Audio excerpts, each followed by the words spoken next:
ఉంచబట్టే కదా ఈ నామం చెప్పుకుంటున్నది. ఒక మంచి విషయాలను చెప్పేటువంటి వాడు 4 కాలాలు బతికి ఉంటే 4 విషయాలు నలుగురికి అందేటువంటి అవకాశం ఉంది. చాలా మంది పెద్దలు, భక్తులు, శ్రోతలు, శిష్యులు, నా మిత్రులు మేమంతా అదృష్టవంతులు ఉన్నాం. కృష్ణుడికి ఎప్పుడు బాధ దృష్టం ఏమిటండి? నాకు అనారోగ్యం చేయడం ఏమిటి? నాకాపరేషన్ చేయడం ఏమిటి? నేను ప్రాణాపాయ పరిస్థితికి వెళ్ళడం ఏమిటి? నేను తిరిగి మళ్ళీ పుంజుకుంటే మేమందరూ అదృష్టవంతులం అండి అంటే వారికి ఎంత నా పైన అభిమానమో మీరు ఆలోచించారు. ఎక్కడ పట్టినా అదే మాట, మా కళ్యాణి అదృష్టవంతురాలు, మేమంతా అదృష్టవంతులు. కానీ నిజానికి నేను చాలా గొప్ప అదృష్టవంతులు.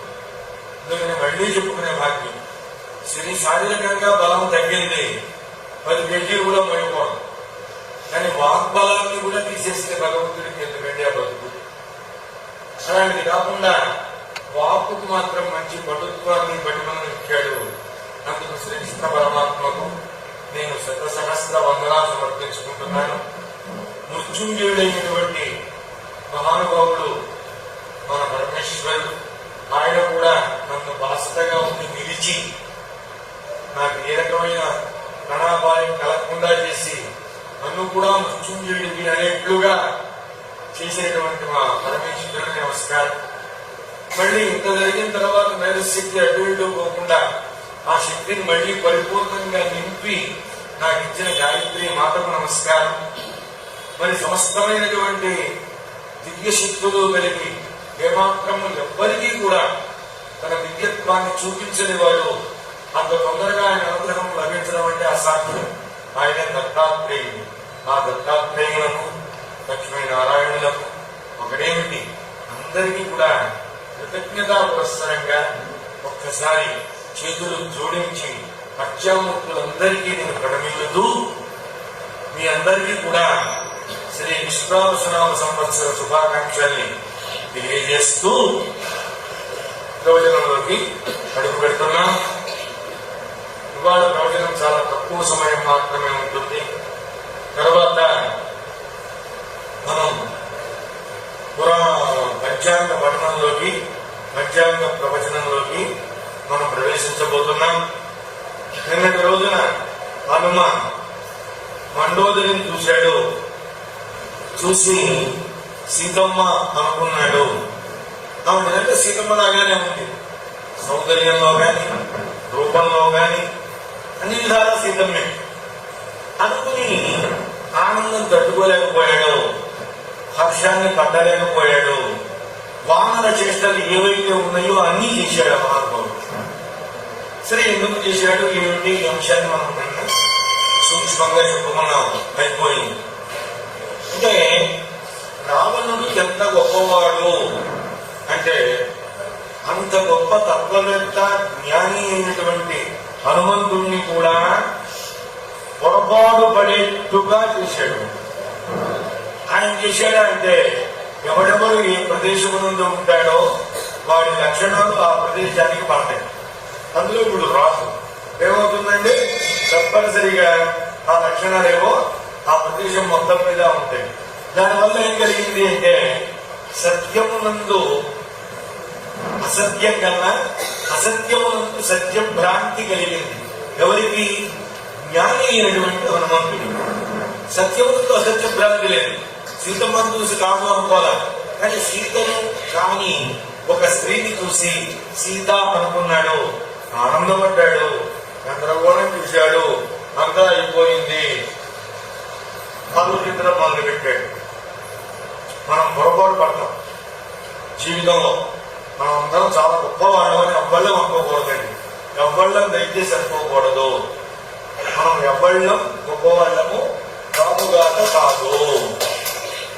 మనం ఒకవేళ గొప్పవాళ్ళమై నిజంగా ఉంటే అది వెనకటి జన్మల పుణ్యబల విశేషం. ఈ జన్మలో తల్లిదండ్రుల యొక్క సుకృతం, గురువుల ఆశీర్వచనం తప్ప వేరొకటి కాదు.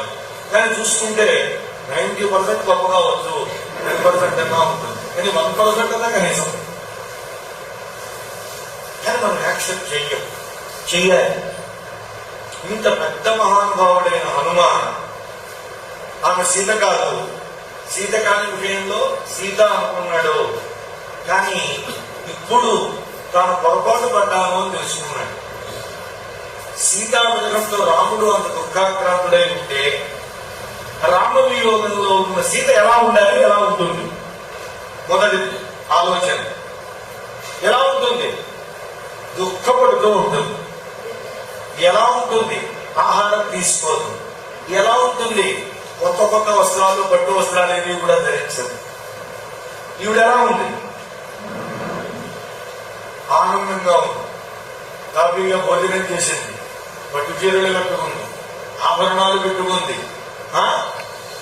అంతేకాదు రాముల వారి సమీపంలో హాయిగా నిద్రపోతోంది.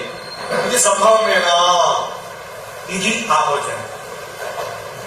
ఇదే కనుక ఆంజనేయ స్వామి కాకుండా వేరే వస్తే ఇంకో రకంగా ఉండేది. ఆంజనేయుడు తప్ప ఎవరు వెళ్ళినా బట్టి తిరిగి రావండి. ఎందుకో తెలుసా? భోగభూమి లంకాపట్టణం. అమెరికా లాంటి దేశానికి వెళ్ళిన వాళ్ళు బట్టి తిరిగి రావడం అసంభవం. వెళ్ళిపోతారు వాడు, మేము ఉండమంటారు ఇక్కడ. అది భోగభూమి, ఇది దేవభూమి. దేవభూమిలో ఉండే కష్టం, భోగాలు అనుభవించాక రావడం చాలా కష్టం. అందువల్ల లంకా మండలానికి వెళితే ఆ భోగాలను చూసి, ఆ అందాన్ని చూసి, ఆ సుందరి మడుల్ని చూసి, రాముడు వేసేటువంటి ఎరల్ని చూసి అక్కడే ఉండిపోతారు. మరి వెనక్కి రావాలి అంటే శరీరం పైన అవగాహన ఉండాలి, మనస్సు పైన అవగాహన ఉండాలి, కోరికల పైన అవగాహన ఉండాలి, మనస్సుని ఎలా సంచరింప చేయాలో తెలియాలి.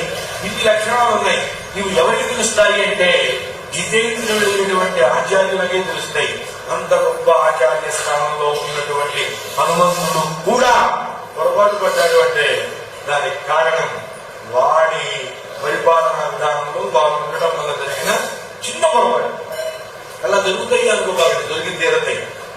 ఒక చిన్న ఉదాహరణ 5 నిమిషాల్లో తెలుసుకుని ఉంటాం. ఇంకా బాగా మీకు హృదయంగా నాటుకోవడం కోసం చెప్తున్నాం. ఒక రాజుగారికి ఒక గురువు గారు ఉన్నారు. పురోహితుడు పైకి చాలా మహానుభావుడు. పురోహితుడు అనగానే మనందరికీ కూడా చాలా తేలికైన వ్యక్తి ఎవరు అంటే పురోహితుడు. ఇది చాలా దౌర్భాగ్యమైన విషయం, చాలా దౌర్భాగ్యం. ముత్తుకున్నారు మన వేదాంత ప్రవచనంలో వచ్చేవాళ్ళు. ఎవరు ముత్తుకున్నా, ఎవరు చెప్పినా నేను యథార్థం చెప్తున్నానండి. మనకి ఇష్టమైతే ఒప్పుకుంటాం, కానీ మనకి ఇష్టం కాదు ఒప్పుకోమండి. అది గరికపాటి వారు చెప్పని, జాగటి వారు చెప్పని, సామవేదం వారు చెప్పని, మాడుగుల వారు చెప్పని, నాగపడి ధర్మ గారు ఎవరు చెప్పినా మనకి ఇష్టమైతే ఒప్పుకుంటాం, కానీ మనకి ఇష్టం కాదు ఒప్పుకోం. మనకన్నీ ఇష్టం కావాలని రూల్ లేదు. మనం ధర్మ మార్గంలో ఉంటే ఆ ధర్మ విషయాలు మనకి ఇష్టం అవుతాయి. మనం అధర్మ మార్గంలో ఉంటే మనకి ఇష్టం కావు. చెప్పే సమాధానం ఒకటే, ఆయన ఎన్నో చెబుతారంటే అన్ని మనం చేస్తామా? నువ్వు ఎన్ని చేసావు? అన్ని చేయొద్దు, 100 ఒకటనే చేసావా? ఆలోచించండి. అందువల్ల ఈ పురోహితుడు చాలా గొప్పవాడు, మహాపండితుడు, మహానుభావుడు. ఎందుకంటేనమ్మా ఒక సూక్తి ఉంది, అది వింటే మనకి తెలుస్తుంది. పురోహితుడు మన ఇంటికి వచ్చి పాపం పూజలు చేయించి, వ్రతాలు చేయించి, నోములు చేయించి, మనకున్నటువంటి ఏవైతే దోషాలు ఉన్నాయో అవన్నీ కూడా తీసివేసి ఆయన చేసే నిర్వాహం ఏమిటి తెలుసా మీకు? మన పాపాన్ని ఆయన గ్రహిస్తుంది. మన పాపాన్ని మరి ఆ పాపం ఎలా పోగొట్టుకుంటాడు? ఆయన గాయత్రి మహామంత్ర జపం వల్ల పోగొట్టుకుంటాడు. మరి అటువంటి మహానుభావులు మనకి ఎంత ఇస్తే రుణం తీరుతుందండి? ఎంత ఇవ్వచ్చు? దానికి హద్దులే లేదు. మనకున్న స్థాయిలో చాలా బాగా హై లెవెల్ చూసుకుంటారు. కానీ మనం ఎక్కడ బేరం పెడతాం అంటే అన్నీ ఇస్తాం. పురోహితుల వారి దగ్గరికి రాగానే నాకు ఇచ్చుకోలేమండి, చాలా తప్పండి. పురోహితుల వారు ఉండాలి. ఆయన చూస్తాడండి. మీరు ఎక్కడైనా నాకు తెలిసినందుకు చూస్తున్నాను, ఏమండి ఉపనయన ముహూర్తం 8 గంటలకి ఫలానా అయితే మీరు 3 గంటల ముందు కూర్చోవాలండి చెప్తారు. బాబు మా శ్రీరామూర్తి గారు అయితే మరి ఆయన సాధ్యమైనంత వరకు స్పీడ్ గా దాటేయడం ఇష్టం ఉండదు. కోపడతాడు ఆయన. ఇలా అయితే నాకు వచ్చి నేను చేసి బాగుంటాడు మొహమాటంగా. ఎందుకోసం మనం చేసే విధానం కరెక్ట్ గా ఉండాలి. కానీ మనం బ్రహ్మ చూసుకుంటాం, ఆయన బ్రహ్మగా వరిస్తాం. ఎందుకండి అలాగే వివాహం వాళ్ళ సంప్రదాయం ప్రకారం ఈ సమయానికి సిద్ధంగా ఉండాలి అంటారు. అవునా? ఉంటున్నాం. దేనికి ప్రాధాన్యం ఇవ్వాలి? దానికి మాత్రమే ప్రాధాన్యం ఇవ్వాలి. పురోహితుడు చాలా గొప్పవాడు. ఆయన మన పాపాన్ని గ్రహించి మనకు పుణ్యాన్ని ప్రసాదించేటువంటి దైవ సమానం. ఇంకా ముందుకు